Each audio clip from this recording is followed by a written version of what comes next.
اس خبر کے ساتھ کہ اسپیکر چودھری لطیف اکبر نے آزاد جموں کشمیر قانون ساز اسمبلی کا اجلاس آج دن 3 بجے طلب کر لیا ہے۔ اجلاس میں وزیر اعظم آزاد کشمیر چودھری انوار الحق کے خلاف تحریک عدم اعتماد پر رائے شماری ہوگی۔ وزیر اعظم چودھری انوار الحق کے خلاف عدم اعتماد کی تحریک جمع کروا دی گئی ہے۔ پیپلز پارٹی کے نئے وزیر اعظم کے لیے فیصل ممتاز راٹھور کو نامزد کیا گیا ہے۔ اس خبر کے ساتھ کہ اسپیکر چودھری لطیف اکبر نے آزاد جموں کشمیر قانون ساز اسمبلی کا اجلاس آج دن 3 بجے طلب کر لیا ہے۔ اجلاس میں وزیر اعظم آزاد کشمیر چودھری انوار الحق کے خلاف تحریک عدم اعتماد پر رائے شماری ہوگی۔ وزیر اعظم چودھری انوار الحق کے خلاف عدم اعتماد کی تحریک جمع کروا دی گئی ہے۔ پیپلز پارٹی کے نئے وزیر اعظم کے لیے فیصل ممتاز راٹھور کو نامزد کیا گیا ہے۔ اس خبر کے ساتھ کہ اسپیکر چودھری لطیف اکبر نے آزاد جموں کشمیر قانون ساز اسمبلی کا اجلاس آج دن 3 بجے طلب کر لیا ہے۔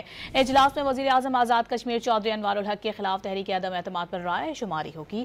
وزیر اعظم چودھری انوار الحق کے خلاف عدم اعتماد کی تحریک جمع کروا دی گئی ہے۔ پیپلز پارٹی کے نئے وزیر اعظم کے لیے فیصل ممتاز راٹھور کو نامزد کیا گیا ہے۔